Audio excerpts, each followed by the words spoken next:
Hundreds of people each year fail the UK driving test due to incorrectly responding to traffic lights. In fact, it's well up there in the top 10 reasons people fail. So bearing this in mind, can you afford not to watch this video?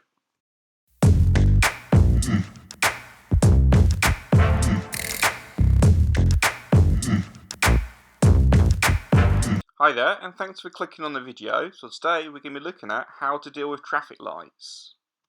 I'm going to be showing some clips of showing what not to do and what you should be doing when approaching traffic lights. Let's have a watch of the first clip and see what you think.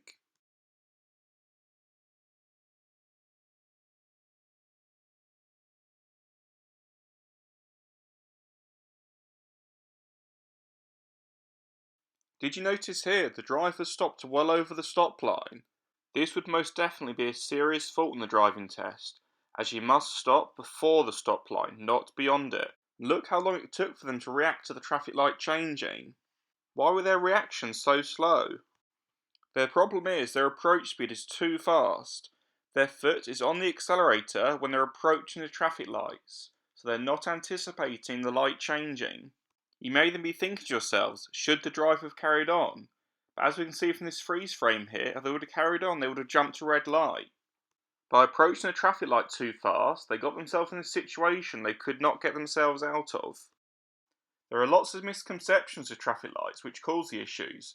For example, many people think amber means get ready to stop. This is not correct. According to the highway code, and I quote, amber means stop at the stop line.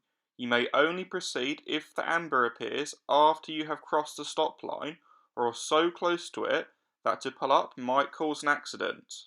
So in some ways, green means be ready to stop, not amber. Green means ready to stop. That sounds quite confusing, as green means go. So this is what I mean. As we approach the traffic light coming up, we can see it's on green. So we must be prepared to stop because it could change at any point. So this example, the driver is easing off their gas pedal and covering the brake. For information, covering the brake means having your right foot hovering over the brake pedal but not pressing it. You're basically preparing to press the brake.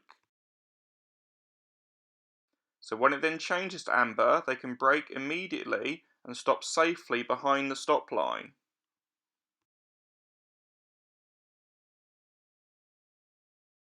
When approaching traffic lights, you don't always need to cover the brake. It depends on what speed you're going at. If you're driving at higher speeds, let's say over 30 miles per hour, covering the brake would be a really good idea.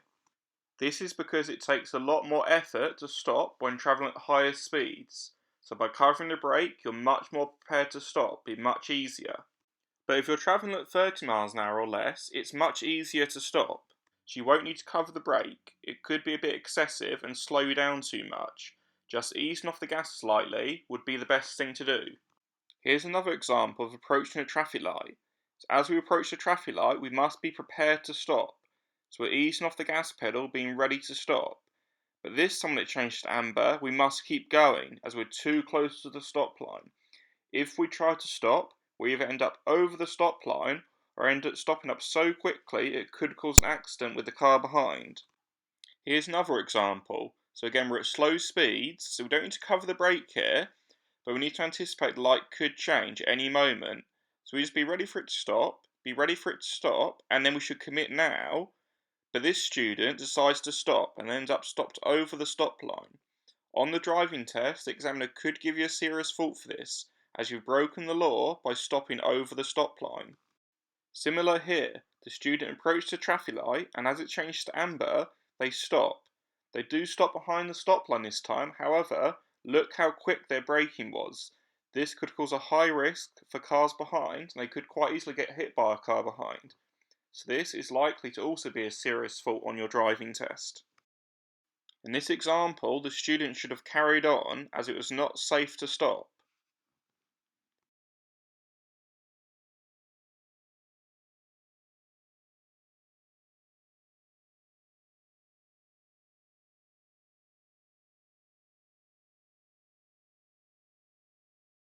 It's not just stopping at traffic lights that causes problems, it's also not proceeding when the light changes to green.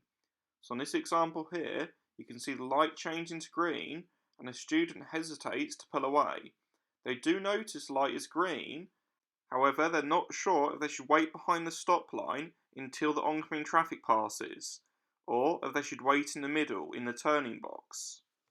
The correct answer is most definitely to wait in the turning box until it's safe to turn or until the green filter arrow comes on. So they get their safe gap here and then they finish off their turn. So remember, if the traffic light changes to green, you must proceed. Hesitating too long could result in a serious fault. The only exception to this is if by proceeding you end up stopped on things such as a yellow box junction, a pedestrian crossing, or you block access to a side road.